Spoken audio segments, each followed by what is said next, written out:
So our next speaker is Dr. Steve Chrzanowski. Did I pronounce that right? From right here at UMass Chen, talking about pediatric neuromuscular care.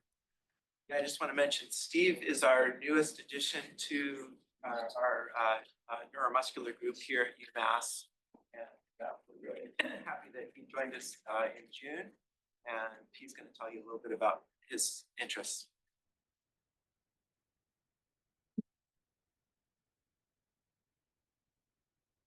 Thanks, guys. I'm a minimalist in regards to PowerPoint, so you're going to see it's only 2 slides, but we'll do most of the talking, and I'm glad to further the conversation during the break time. So thank you for Dr. Hayward for the opportunity to speak today. As mentioned, I'm a child neurologist by training. Christina and I actually did the same fellowship, so I did do an adult neuromuscular fellowship where I've made some connections already in this room here. And I've been with UMass since July. I'm currently the co-director of our Duchenne program, which is also led by Dr. Brenda Wong. But in that group, I continue to see myopathies and neuropathies with a focus on the pediatric population. And Dr. Hayward asked me to speak a little about what opportunities we have, what we're doing presently, and where we're going in the future. And so I just want to lay forth where exactly we are. I think from the pediatric perspective, so eloquently put earlier on the challenges and the difficulties that our kids with these rare diseases face and the obstacles that have to be overcome. And so it's incredibly important that we run and operate a very patient and family-centric clinic, really with the schematic here showing that the patient is at the center of all of our universes. Kids with rare diseases face these horrendous diagnostic odysseys that require bouncing between specialist to specialist to go multiple places before diagnoses can be made. And then once diagnosis is made, finding an expert in the field of whatever that diagnosis is, which is very much what FSHD is, a rare disease. And then coordinating, after finding that expert, coordinating one's care between the multiple specialties that the different organ systems are involved in that disease remains incredibly challenging too. And so we have a really good opportunity through our pediatric neuromuscular clinic to coordinate that all into a intense trip of multiple visits, but a single visit to collect all of one's objective information, labs, imaging, scans, and see all of the specialists that one might need to very holistically and comprehensively address the needs of families. And so that's what I hope to lay forth through what we're doing here today. And really, as mentioned, the patient is the center of everything that we do. In pediatrics, families are as important as the patient. And so I think families need to be put with the patient at the center. At the top of this is Dr. Wong and myself, and I think of us as the neurologists as really the captains of the ships or the quarterbacks. The quarterbacks more hopefully like Tom Brady than what's his name, Drake May right now, which is not going very well. But it's our job to manage the neurologic complications and the neuromuscular condition, but also to coordinate with all the other necessary specialties. And what we have in our clinic are both pediatric and adult cardiologists that see our patients at the same time as us. Same with pulmonary. A lot of our kids have endocrinopathies and disorders because they're on long-term steroids. And so they always see an endocrinologist as well. We have orthopedics on the floor above us. So if necessary, they'll see orthopedics as well. We have GI and nutrition available because that's a huge part of the holistic approach that we take in taking care of our kids with muscular dystrophies. Physical and occupational therapy is arguably some of the most important members of the team because they're the ones doing the functional tests, the manual muscle tests that are necessary to become a part of clinical trials.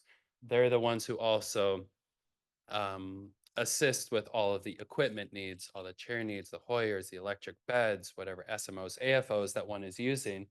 And then at the bottom, I put our nurse practitioner, Courtney, and some would say that she's the most important part of our team because she's the one that's handling all the orders, all the scheduling, all of the coordination for biopsies, all of the general pediatrics portion of our individual's care. And so oh, and I didn't even talk about the research that we do. Right now we have 10 going on 11 clinical industry-sponsored trials, specific to Duchenne, but expanding, and 2 going on 3 investigator-sponsored trials. We have an army of clinical research coordinators to just keep us compliant, to keep us street legal, to keep our patients involved and able to be a part as much as they want to in the clinical trials that we're doing. And so this really takes a whole village to run this clinic. And I think it's to the patient's benefit rather than having to take multiple trips far away with an individual who may have accessibility difficulties, to make it an intense couple of day visit to knock out everything that you need. And I think the best way to lay that forth, I quite literally just copy and paste and remove the patient information of an itinerary of someone that I'm going to be seeing in early December. And so what you can see, this is what all of our patients receive prior to their visits. And you can see it's an intense 1 to 2, typically 2 days of lab testing, of imaging, of data collection, and visiting with all the specialists. But our patients and their families really say that this is the best and the most efficient way to holistically and quite comprehensively address any questions that come up and anything that may be needed. So we'll just walk through this really quickly. At the very beginning of the visits, the patients always start with their objective workup. We try to do as much as we can early on. So then by the time that either myself or Dr. Wong are wrapping up with the families, we have as much data as possible. So we get labs, we get DEXA scans as to assess for lean body mass, fat percentage, bone mineral density. We get x-rays as to assess for scoliosis, for compression fractures. Our patients at least annually get pulmonary function tests if able to continue to keep a close eye on their pulmonary function, and then either cardiac MRs or echoes as to see what the state of the heart health is. And so this is all collected in this single visit. They see the nurse practitioner, Courtney, on typically the first day, where some of the general pediatric issues, questions, concerns, vaccination status, those sort of things are addressed. And then she can turf maybe some of the more complex questions to myself or Dr. Wong as the neurologist to wrap up at the end. They see endocrine. Puberty is a big issue. Bone health is a big issue. Those sort of things that endocrine can address.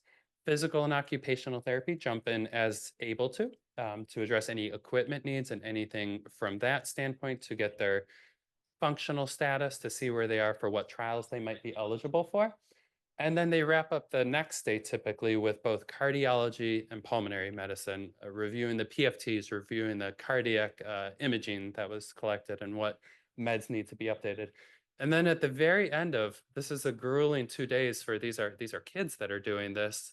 At the end of it, it's myself or Dr. Wong that line by line go through the data to make sure that there's really no stone uncovered and that the patients are getting everything that they need to in this comprehensive but efficient visit. And I think this is a good model because just FSHD, it's a rare disease. Duchenne is a rare disease.